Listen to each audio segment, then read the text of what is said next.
네, 오늘 이제 에스겔 첫 1장입니다. 예레미야를 다 마치고 이제 에스겔서를 보게 되는데, 1장의 제목은 에스겔에게 보이신 하나님이라는 제목입니다. 에스겔은 언제 사람이냐 하면 보신 바와 같이 여기 바벨론 포로기 시대에 활동했던 선지자예요. 성경에 구약의 선지자들이 많이 있는데 오바댜, 요엘, 요나, 아모스, 호세아, 미가, 이사야 이렇게는 분열 왕국 시대, 그러니까 솔로몬 이후 시대에 활동했던 사람들이고, 이사야가 가장 이제 활동 시기가 길죠. 그리고 또 남왕국에서 활동했던, 남왕국만 남았을 때 활동했던 선지자들이 있는데 나훔, 스바냐, 예레미야, 하박국이에요. 북이스라엘이 721년에 멸망당하고, 이제 이렇게 남왕국 시대에만 활동했던 선지자들이 있고, 우리가 그래서 예레미야를 지난주까지 계속 보았죠. 예레미야가 이제 예레미야서를 보고, 그러면 에스겔은 어떤 사람이냐? 이 남유다가 멸망당하는 동안 세 번의 바벨론이 쳐들어와서 남유다에서 포로를 잡아가는데, 이제 세 번째 포로를 잡아갈 때는 완전히 멸망당하는 거죠. 성전까지 성벽이 다 헐리고 멸망당하는데, 이 에스겔은 일찍 잡혀간 사람이에요. 그래서 잡혀가가지고 이 바벨론의 포로로 이미 잡혀가 있던 시절에, 아직 유다가 멸망당하지는 않았고 바벨론이 포로로 잡혀가 있는 그 남유다가 멸망하기 이전부터 활동한 선지자가 바로 에스겔입니다. 그리고 이제 포로기 이후에 활동한 선지자들은 학개, 스가랴, 말라기, 마지막 선지자들이 있죠. 이렇게 가지고, 그래서 이 에스겔은 포로기 시대 때에 활동했던 선지자이다, 이런 이해를 가지고 오늘 말씀을 보시면 되겠습니다.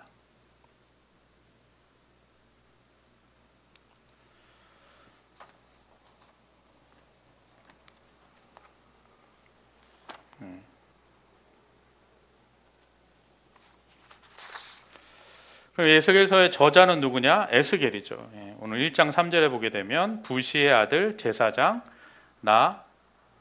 에스겔 이렇게 되어져 있어요. 그래서 1절부터 3절까지 보게 되면 에스겔에게 하나님이 나타나셨다. 그러니까 에스겔의 입장에서 하나님이 보이신 거예요. 보이죠. 수동태인 거죠. 그래서 하나님이 나타나신 거예요. 나타나셔서 에스겔에게 보이게 되는데, 그럼 이때가 언제냐? 오늘 1절 말씀해 보니까 30째 해 넷째 달 초닷새에 내가 그발 강가에 사로잡힌 중에 있을 때, 이게 바벨론 포로를 얘기하는 거예요. 1절에 바벨론 포로에 잡혀 있을 때에 하늘이 열리며 하나님의 모습이 내게 보이니. 즉 1장의 내용은 뭐냐? 에스겔이 하나님의 모습을 보았다는 거예요. 하나님의 모습을 보았다. 이게 얼마나 놀라운 은혜요 축복인지 알 수 없습니다. 사람이 육신의 눈을 가지고 하나님을 보게 되면 어떻게 될까요? 아, 그렇죠. 오, 성지. 열심히 듣고 있었구나. 그렇죠. 사람이 육신의 눈을 가지고 육신으로 하나님을 대하면 그 하나님의 영광 때문에 우리가 이 육신을 가지고는 하나님 볼 수 없어요. 그러니까 죽게 되어져요. 그러니까 그래서 모세도 하나님 누구십니까? 하나님 나에게 하나님을 보여주세요 하니까 하나님께서 뭐라고 말씀해요? 그러면 내가 죽는다. 그러니 내가 지나갈 텐데, 네 앞을 지나가는데 어떻게 해요? 지나가는 동안은 네 눈을 가리워서 네가 보지 못하게 하고, 다 지나간 다음에 내 옷 자락을 내가 너에게 보이겠다. 그러니까 모세도 하나님의 뭐만 봤어요? 옷자락만 봤어요. 하나님의 옷자락.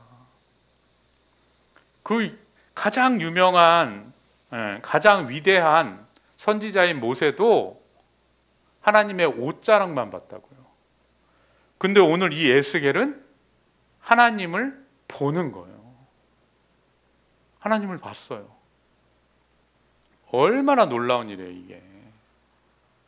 잊을 수 없는 사건이요. 그리고 하나님이 얼마나 에스겔에게 큰 은혜를 부어주시는가 하는 것을 알 수 있습니다.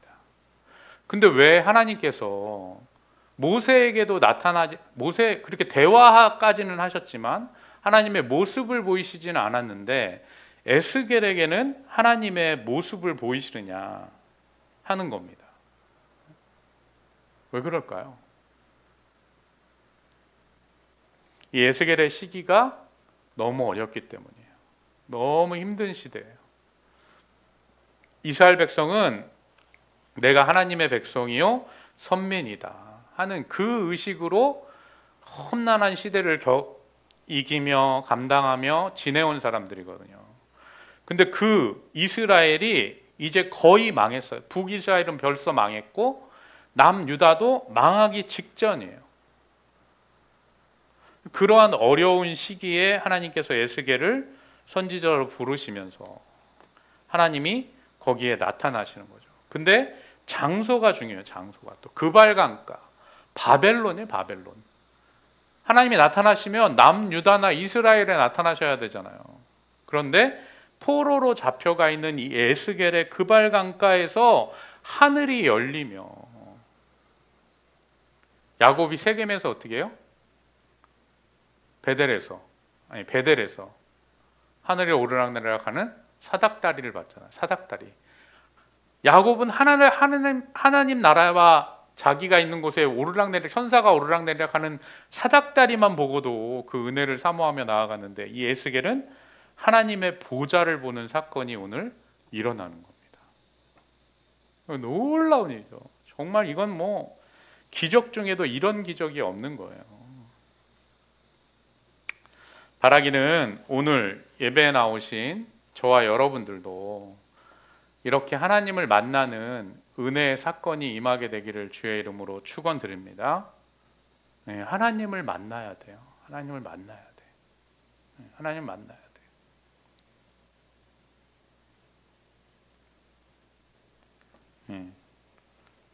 뭐 이 정도의 환상은 아니지만 저도 비슷한 경험이 있었는데 꿈에서 봤죠. 저는 꿈에 봤는데 제가 보기엔 하나님을 본 건 아니고 예수님을 본 것 같아요.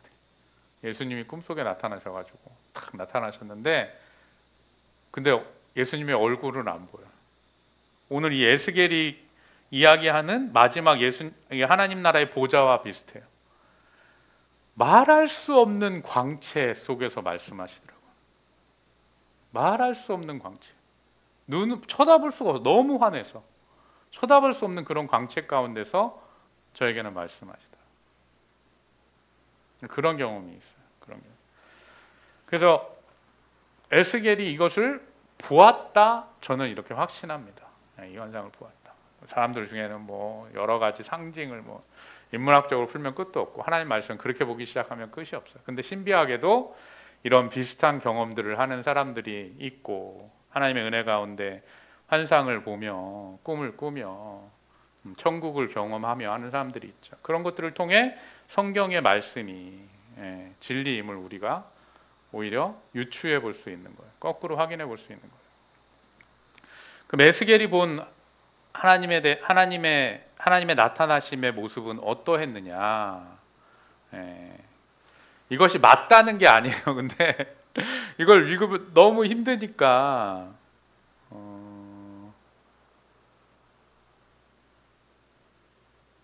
여기 사진 여기는 안 넣었네요. 여러분에게 나눠드린 것에는 있죠. 나눠드린 것에는 용전이 있습니다. 그 사진을 보시면 이게 맞다가 아니에요. 맞다가 아니라 여러분들의 이해를 돕기 위한 그런 사진인 거예요. 이해를 돕기 위해서. 보게 되면 먼저 내 형상이 나타나요. 내 생물의 형상이 5절부터 14절까지에 나타나 있는데 네 가지의 모습을 한 얼굴이 4개라는 거예요. 4개. 얼굴이 4개예요. 그죠?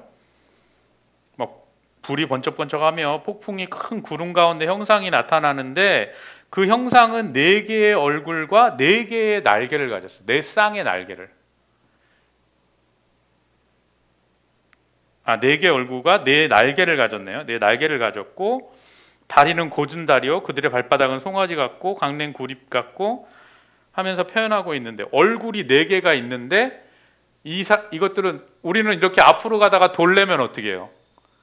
이렇게 돌아서 가야 되잖아. 근데 이 4 얼굴이 있는 형상은 앞으로 갈 땐 이렇게, 옆으로 갈 땐 이렇게, 왼쪽 오른쪽으로 갈 땐 이렇게. 그러니까 회전하지 않아요. 회전하지 않아.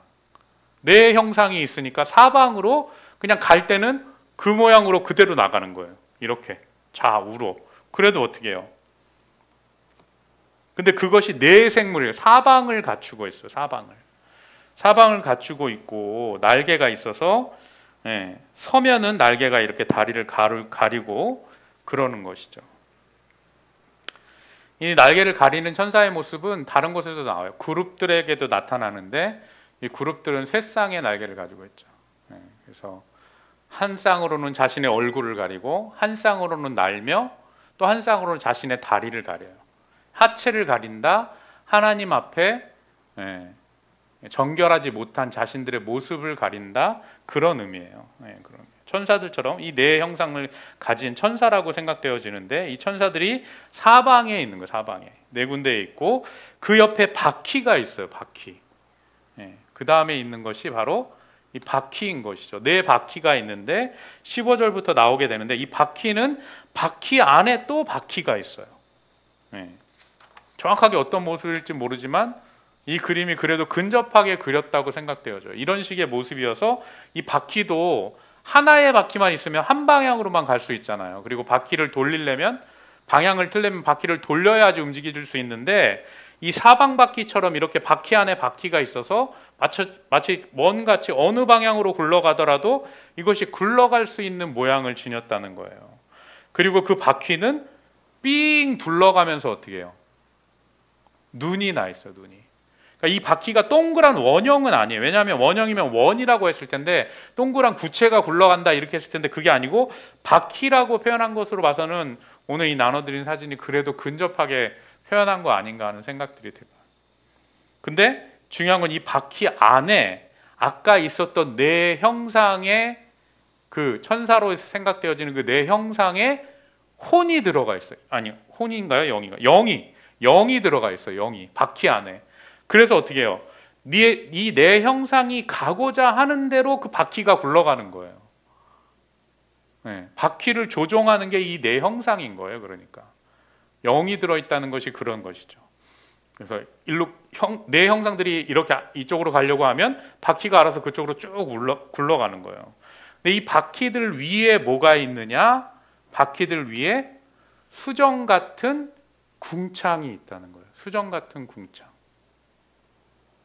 궁창은 하늘을 뜻하기도 하고 빈 공간을 뜻하기도 하고, 마지막 계시록에도 가게 되면 이 수정 같은 궁창이 나오죠. 근데 그거는 밑에 있어. 유리 바다로 표현돼서, 이거는 근데 위에 있는 거예요. 위에 있어서 수정 같은 궁창이 있어서, 유리 같은 그런 것이 있어서, 그 위에 어떻게 해요?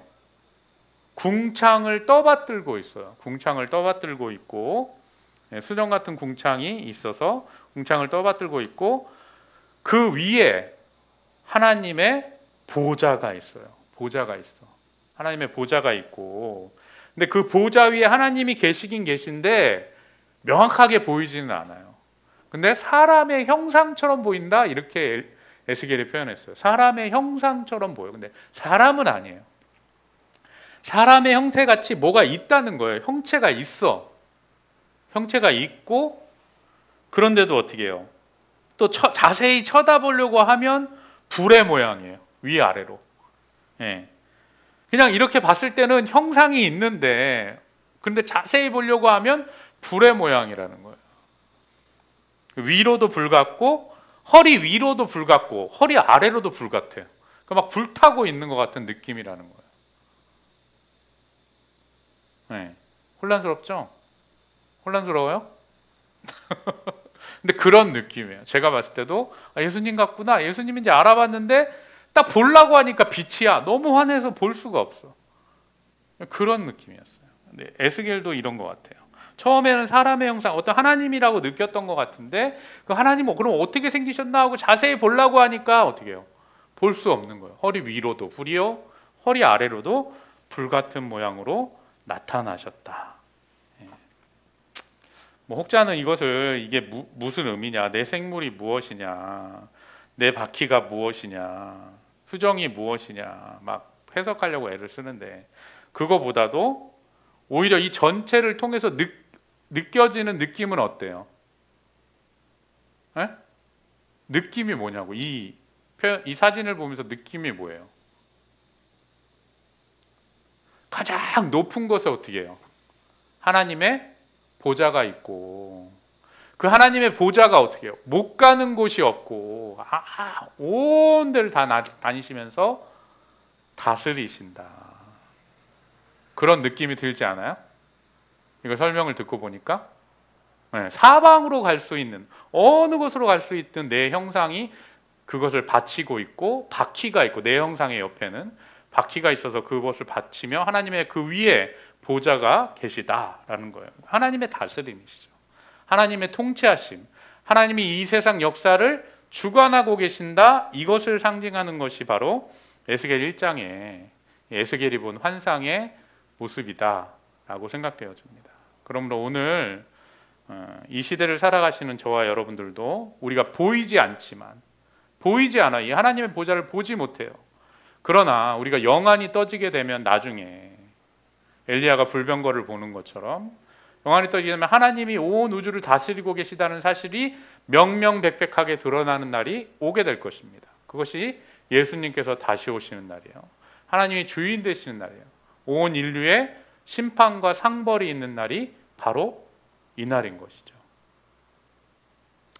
마지막 때예요. 근데 그때까지 이 세상을 살아가시는 여러분들은 하나님께서 온 우주를 주관하시며 온 만물을 주관하시며 내 삶도 주관하시고 다스리시는 참된 주인이 하나님이시다라는 사실을 믿으시면서 에스겔에게 나타나신 하나님처럼, 하나님 내 삶 가운데서도 하나님이 내 삶을 다스리십니다. 하나님이 내 삶의 주관자이십니다. 나보다 더 나를 사랑하시는 하나님이 계십니다. 이 역사를 주관하시는, 나는 아무것도 알 수 없지만, 내 한 치 앞도 알 수 없지만 이 역사를 주관하고 계시는 하나님이 살아계시다는 사실을 믿으며 살아가는 복된 제가 되게 하여 주시옵소서. 그런 마음으로 이 세상을 살아가시는 저와 여러분들이 되기를 주의 이름으로 축원드립니다.